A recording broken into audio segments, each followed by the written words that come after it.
Hi, everybody. It's great to see you all here, and a pleasure to be here with you today for this important topic. So today's panel that I'm going to moderate, I think, is so important to so many people. Our final panel addresses something that we all feel but rarely discuss openly: the emotional side of living with migraine and other chronic conditions.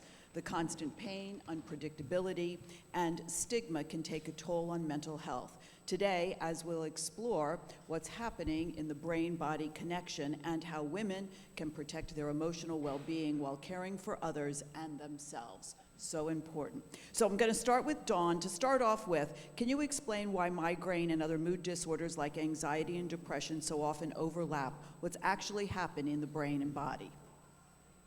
Absolutely. So these are comorbidities, and comorbidities mean two things occur at a rate higher than chance. And migraine has a lot of comorbidities. In fact, there are dozens of migraine comorbidities, meaning that people with migraine are more likely to have several psychiatric conditions, respiratory conditions, cardiovascular conditions, other chronic pain conditions. Today, we are really going deep into the various psychological and emotional aspects.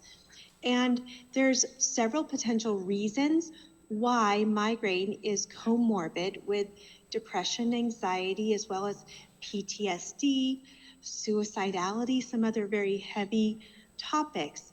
Well, for one, they share neurotransmitters. Some of the same neurotransmitters are involved in migraine, as well as, let's say, depression, anxiety, as well as some of the same parts of the brain are involved. Two, they are all influenced by genetics. I don't want to say blame your parents, but these all have predispositions in your genes. Migraine, as well as depression and anxiety. We'll focus on those two. Three, they are all influenced by environment. Early childhood experiences like adverse childhood experiences, abuse and neglect influence all of those conditions. And four, the fabulous aspect of being a woman, we have particular comorbidities as women that happen during particular life phases. And I think today we'll talk a little bit about the perimenopausal period. We can talk about the postpartum period, or even the monthly cycle. We are affected by hormonal changes in our body, and those changes affect not only migraine, but they do affect symptoms of mood like depression, anxiety. So it's a big, complex, complicated ball of multiple factors, just as women are multifaceted, interesting, and complex. Great. Our next question is for Stephanie, the other Stephanie. For women juggling so much, how can they tell the difference between normal stress and something that really deserves attention or treatment? Right, so first I think it's really important to understand your personal red flags for stress. Stress can show up in a variety of ways for lots of different people in an individualized way. So it's important for you to know your red flags. Now, stress can show up in three main areas. One is in your body, one is in your mind or what you're thinking, and the third is your feeling, right? And so sometimes it's easier for folks to tell, hey, I'm not feeling so well, or my body is sort of telling me something's going on. So I want to list a few of examples that are really common. In the body, you might notice some aches and pains. You might notice migraine, hello. You might notice that your sex drive is lowered or that your appetite is either increased or decreased. In your mind, you might have things like, oh no, I can't handle this, right? Or you might have your mind sort of screaming at you, this is my to-do list and I have to get this done by the end of the day or else. And so those are really stressful thoughts that can impact you negatively. Sometimes you might not have any and you might be a little bit more forgetful. And then the third is feelings, right? Apathy, withdrawn, isolated, irritable, and snappy. Those are all kind of red flag symptoms. The other way to tell is by assessing the impact that stress is having on your life. So what are the consequences of stress for you in your relationships? Is it helping you remember to buy all the birthday presents you need to buy? Or is it showing up as irritability with your kids or your spouse or the people that mean the most to you?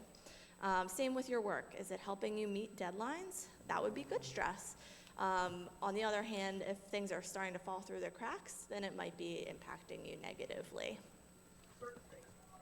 So this next question, I think we want everybody to address. Who should you reach out to, and what types of treatment are available? Sure, I'll start. So if you've ever tried to access mental health care either for yourself or for a loved one, you know that it is an incredibly complicated question to answer of where do I get care? That question depends a lot on who you are, what insurance you have, where you live, and what types of resources are available in your area. And so trying to navigate care in itself can sometimes feel like a part-time job. And it's incredibly convoluted and confusing and often accessible only to the affluent. So I work for an organization called Mental Health Partnerships. We are a nonprofit located in Philadelphia, and we provide mental health direct services, advocacy, and education across Pennsylvania. And amongst the services that we provide, one of the things that we specialize in is certified peer specialist services. Certified peer specialists are a type of mental health professional that help people navigate their mental health and substance use recovery. But what is unique about them is that they are also individuals who are in recovery themselves. And what is so powerful about that is that there's a unique empathy and a unique validation that comes from being supported by someone who knows a little bit about the journey that you're going through. I think about, my own migraine journey, and when I was at my lowest point, I was a teenager. I was in pain constantly and missing so much school. I was nervous about graduating and holding down a job. How can I potentially live a normal life when I'm just sick all the time? And I think about what it would have meant to me to meet someone who says, I've been through this, I know what you're going through, and it can get better because I've been through it too. And that power is what peer support is really all about. It's about providing that hope and that validation that comes from shared experience. So certified peer specialists are harnessing that unique validation, that unique empathy, and combining it with rigorous training to provide mental health support to help people navigate mental health care. Navigating the system, as I said, is very complicated, and having someone in your corner to help you navigate that journey can make it a little bit easier. Events like this are kind of similar in that it provides education and resources while also providing compassion and connection. And in the world that we're living in today, we could use a lot more compassion and a lot more connection. And so peer support services are meant to help guide someone along that journey throughout that. And we know that certified peer specialists, evidence has shown that it helps people find treatment, it helps people stay in treatment, and actually improves people's perception of their treatment positively, and it also keeps people out of the hospital longer. So if you want to learn more about certified peer specialists, we have a table where you can also reach our website and talk with a certified peer specialist yourself. Because if you are overwhelmed by that question of how do I find mental health care, and you're not really sure where to start, and you want to talk to someone who understands what you're going through, that is what certified peer specialists can provide. Thank you. I am so appreciative of that discussion about certified peer specialists. I think that could be a really huge help for folks because, as you mentioned, it's really difficult to find mental health care in our current system. So I'm hoping that I can provide just a few buzzwords that and a few resources that you might be able to utilize if you are looking to access mental health care from either a licensed clinical social worker, an LPC, which is another social work level or master's level clinician, or psychologist, many of whom are trained in a wide variety of evidence-based treatments for both migraine and mental health. And so one resource is Psychology Today. You might actually recognize that one, psychologytoday.com. They have lots of articles that you might see circulating online, but they also have a therapy search tool that I find really useful to even go through with patients myself if they're looking for community referrals. You can search by insurance and sliding fee scale. So if financial resources are a concern for you, you might look for a sliding fee scale therapist. Another few buzzwords to look for would be cognitive behavioral therapy, or CBT, as well as acceptance and commitment therapy, which is ACT. Both are evidence-based approaches to mental health care that focus on thoughts, feelings, and physical symptoms and behaviors, which, if you recognize what I just said about stress, that's kind of what they focus on. So those would be great treatments to pursue. Fantastic. I know that Dawn is up there as well, but I wanted to add that really having a strong community, not only within your medical providers, I really find that headache doctors have this unique quality of being very integrative. So we understand that it takes a village to be able to support a woman or an individual with migraine. So it starts with peers, it starts with having advocates, having a community like this one here today, having access to therapists. We'll talk about how there's a lot of disparities in that, and how people feel supported. Not everyone feels supported in that one-to-one cognitive behavioral therapy relationship. And so I really advocate for my patients in trying to understand them culturally, what makes sense for them. Is it finding a community? Is it finding a peer? Is it having natural approach to downtoning your nervous system so that you can really deal with the emotions that you're feeling? So we can talk about alternative medicines versus medications that can help to support you through your mental health journey. But really, we talked about this at the beginning. Your body is one. So your hormones, your GI system, your sleep, your brain, your headaches, all of these things have to be treated in one home. And so trying not to split you up into small pieces and saying your stomach issues, go to this doctor. We try to understand and heal and provide recommendations in one form, at least in one center. Dawn, do you want to add to that? Yes. Wow, what wonderful resources. I'm really enjoying this discussion. One other free resource is that Miles for Migraine has ongoing virtual patient support groups, which are patient-led and moderated by one of our graduate students who's actually just graduated, a newly minted PhD in psychology. Those are an option that is just great, as people mentioned, to understand and hear from people who really understand, because they're in the same boat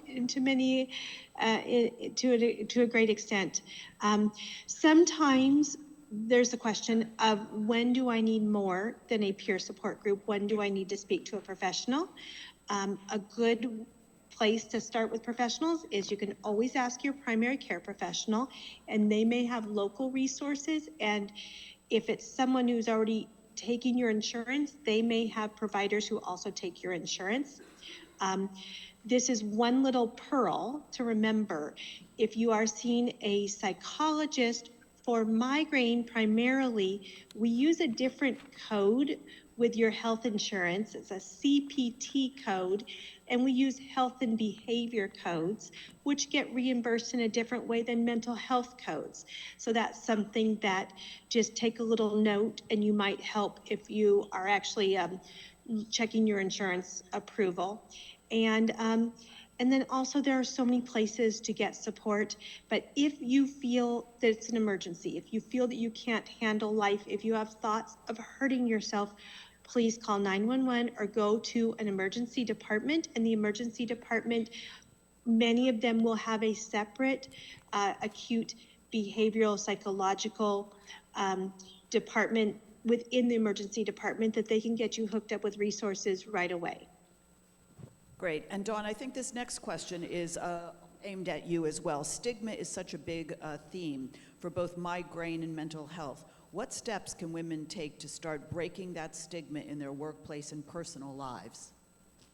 Absolutely. So we have studied stigma in big data numbers. We studied stigma with 60,000 people with migraine in our Overcome study and 100,000 people without migraine to see what they thought about people with migraine. And sadly, stigma is alive and well when it comes to migraine. Often people with migraine feel embarrassed, guilty about their own disease and how it impacts others, like family and colleagues and neighbors. So Miles for Migraine has, as you know, ongoing educational events. They have their walk, run, relax days, and they offer educational sessions. And they did a terrific thing last year where they studied how did the raising awareness and self-advocacy that was taught at a Miles for Migraine event actually play out in the participant's life over the next couple months.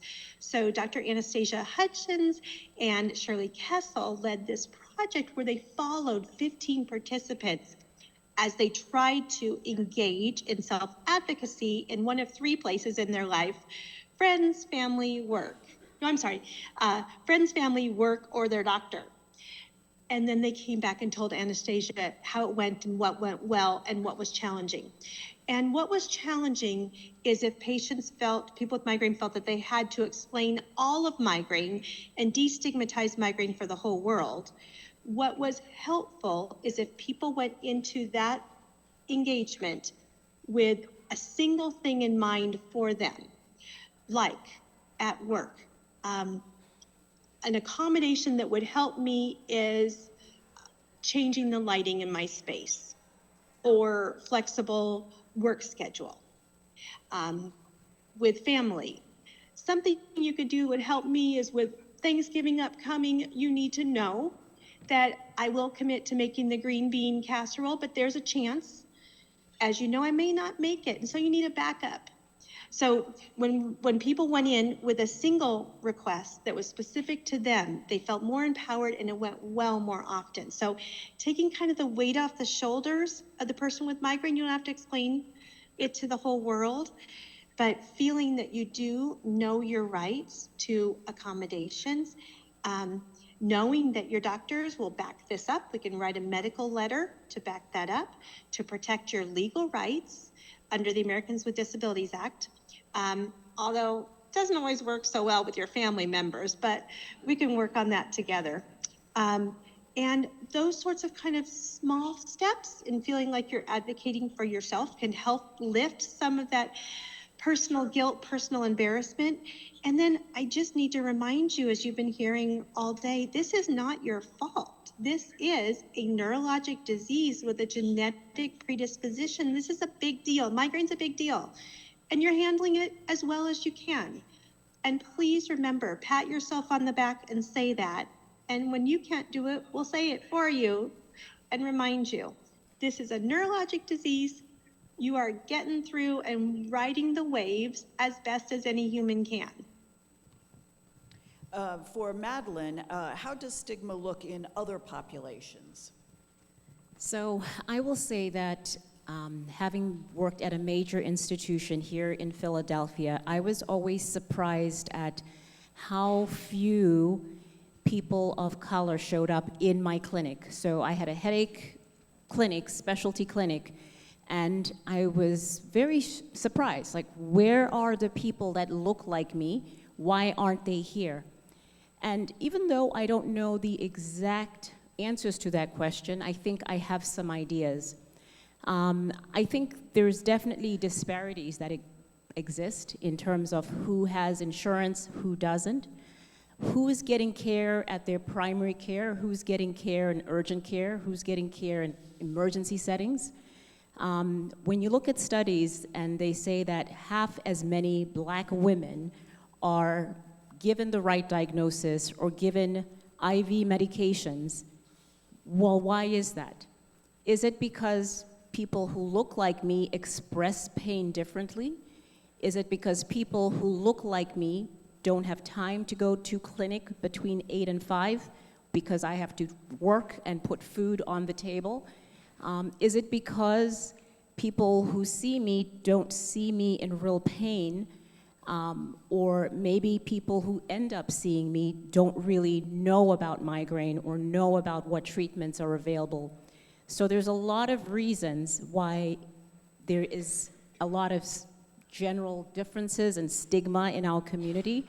I was going to actually ask for a raise of hands, like if any of you speak about your migraine disorder in your workplace. Could you raise your hand, please? So I think if you look around the room, this says it all, right?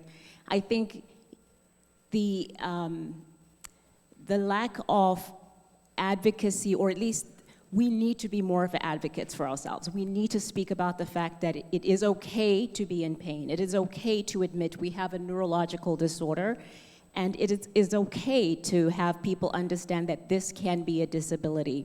This is something that makes it hard on some days, it makes it easy on other days, and we want to be able to not keep it under the table, not have people think we're weak, right? Because we are in pain, because I think a lot of times it's an invisible disease and we're worried about how people will perceive that condition. And we will have days when we feel great and days that we don't feel great, and people need to be able to understand why. So it breaks my heart when I see those disparities, and I hope in being in communities and events like this that we can continue to empower each other to speak up, to speak for each other, and to really raise that awareness so that more people are able to get the care that they deserve. So important, something we all need to pay more attention to for sure. Stephanie, sometimes small realistic shifts make big differences. What daily habits, boundaries, or coping tools truly help women manage both migraine and mental health? And what does prioritizing mental health look like? Thank you. I'm going to say something that might surprise you all. I reject the idea that self-care is the cure-all for both mental health and migraine. Here's why I say that. I think that there are a lot of platitudes in self-care, lots of things that show up on your Instagram reel or your Facebook reel, lots of things that are out there, magazines, who knows, are magazines even a thing anymore? I don't know. But you hear from a lot of, even other women, I feel like you hear, oh, if you just ate right, go to bed early, do your hour-long self-care routine, right? Like your 10-step skincare routine will solve it all. Unfortunately, that's not really accessible to most people. And while an hour-long nighttime routine would be lovely for your sleep, and sure, go ahead. I do worry that by saying those things, it limits actual advice or recommendations that may help to manage stress or manage migraine that you could actually enact in your real life. So wellness is not a 5-day retreat. It is a 1 to 2 minute practice in your day-to-day that can really make some small differences. I also want to acknowledge the real impact that systemic barriers have and logistical barriers have to engaging in this self-care. And so with that in mind, I have 2 tips that I think might be helpful to anyone facing those systemic barriers and just logistical tough spots. We as women, we serve many, many roles, so we need to be conscious about the amount of time and the realisticness of these suggestions. So first is, I want you to start making values-based decisions. What does that mean? There is a wide variety of things that can be important to you or mean the most to you. Of them might be family, friends, your spouse, right? Those are your relationships. You might also have a career or a value of lifelong learning and education that's really important to you. You may also find that your health and wellness is what is most important to you right now. Managing your migraine would really help in your overall life, and so that's your top value right now. And when you're faced with making decisions about what to spend your time and energy on, I want you to think about what you say yes and no to, right? So for example, I'll share a personal example. Last weekend, I got an invitation for yet another 1-year-old birthday party. I'm a new mom, and I know that is my one and only time to grocery shop for the week because I'm also a working mom, right? And I am really valuing these days my health and wellness and my family, right? I'm thinking more about that. I'm not thinking as much about my friendships lately, I regret to say, but it's true. Your values need to take different priorities at different stages in your life. And so instead of saying yes to that birthday party, that wouldn't be a values-based decision because I'm making that decision based on the fear that someone might be mad at me if I don't say yes. Instead, I'm going to make a values-based decision and say, I need to spend my time on grocery shopping for the week and being careful about what I spend so that I'm not stressed financially and I'm not stressed about running all over and stopping at Wawa and getting whatever and shoveling it into my body, right? So that's the best, one of the best things you can do is really make these values-based decisions in your life. You will see a reduction in stress and hopefully migraine, since they are so related. The other tip I'm going to give you is actually an experience I'd like to lead us all through right now. And hold your eye roll. It is deep breathing, okay? I know that breathing seems like such an easy thing to do, but it's actually a way to breathe is actually so effective for migraine and stress management. Our panelists talked earlier about the autonomic nervous system, and this type of breathing is one way to turn that autonomic nervous system off and turn on the parasympathetic nervous system, which is the rest and digest system. And so what I want you all to do right now is just place a hand on your chest and one hand on your belly. I want you to just hang out here. And I'm going to say breathe naturally, but I know that's so hard to do when someone's telling you to breathe naturally. But just notice like your natural rhythm. Most people will notice that either neither hand moves very much, it's kind of like tight breathing, or they might notice that the hand on their chest is a little bit more mobile and the hand on their belly isn't doing much. And what I want us to do is reverse that process, okay? Because that chest breathing, that's fight or flight breathing. That's the type of breathing that Olympians use right before they run a race. And we are not Olympians, okay? We're regular. Well, maybe we are. I don't know. Well, the hand on our belly is the one that we want moving, and we want the hand on our chest to be stationary. So when we take a deep breath in, it can be through your nose, but also through your mouth. That's just fine. I want you to expand your belly, okay? Like there's a balloon in there. And then when you breathe out, you contract the belly. Okay, like kind of like you're sucking in a little bit or clenching your abs, activating what is known as the diaphragm. That's this diaphragmatic breathing. That diaphragm is going to tickle the nerve that runs from the top of your head through your body, the vagus nerve, and turn on that rest and digest. All right, so I want to practice with a couple of rounds. Breathe in, expand the balloon, breathe out. Contract the balloon. Let all the air out of the balloon. Sometimes it helps to visualize. You can often use a count of 4, okay? That's a good place to start, or even a count of 3.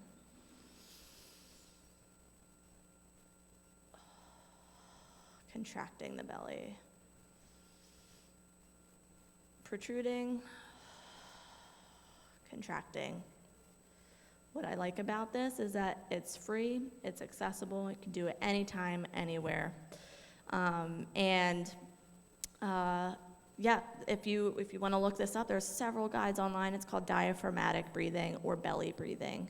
And it's a really, really great tool to just have in your toolbox when you have stressful things like, you know, a panel, for instance, and you want to get a little bit calm before you start talking. So yeah, I hope that helps. And yeah. Thank you. Yes, very helpful. Madeline, what can patients ask their doctor for? I think I love it when patients ask for specific, I guess, accommodations, or asking me basically, what should I tell my child's school, or what should I tell my job regarding my diagnosis? What can I share with others regarding my diagnosis? What letters or supportive documentation can you provide me so I'm able to get accommodations in my place of work? What are reasonable accommodations I can ask for given the current state of my condition and the frequency at which I suffer? What do you think is reasonable? What are my rights in the workplace? So that everyone understands that this is a medical disability that has ADA accommodations that you have rights to. And our next question, closing question for Lee. Please share with us the resources that your nonprofit organization offers. So I am replacing Lee on the panel. And I talked a little bit about the resources that we offer, and I just want to echo what was said about self-care real quick, because I think one thing that we've lost, and I was really happy that you touched upon it, is that it's really a radical act of self-preservation. And it is more than skin deep. And so one thing that is really beneficial is to really become an expert on yourself. And what we tell our clients is that they are the ultimate experts on themselves and their own mental health experience. And so I think people with migraines are already really in tune to this, in the same way that we notice our triggers and also the perhaps sometimes weird things that make us feel better. Similarly, we can study our own mental health and figure out what works best for us. And so one of the resources that we provide in that same vein is Wellness Recovery Action Planning, which is a fantastic tool for anybody who wants to be proactive in managing their mental health and also their physical health, which can not only let us know ourselves better and figure out how we navigate both our physical and mental health journeys better, but it also makes us more prepared when we go into the doctor's office, when we have that kind of information of here's what has worked for me and what has not worked for me, and this is things that I do to cope and help on the day-to-day basis, and here's what I'm hoping to explore with in the future. So in addition to reaching out to certified peer specialists who again can help you start that journey of where the heck do I start? How do I even find a therapist? How do I find a psychiatrist or whatever it is that you need? But also at the same time, it's a combination of taking charge of your own health and being proactive and knowing what works best for you because you are the ultimate expert on yourself, and also thinking about what resources can I connect with both in the community, in healthcare, and with my own family to help support me as I navigate my health journey, physical and mental health. Any other closing thoughts? Anybody want to add? Nope, all good. Well, this was really interesting and informative. We want to thank everyone for such honest and compassionate insights. The takeaway, which I think is so important, mental health is health. Mental health is health. And when women give themselves permission to rest, seek help, and speak up, they model the kind of care that we all deserve. So thank everyone for being here and sharing such important insights. Thank you. Thank you, everyone.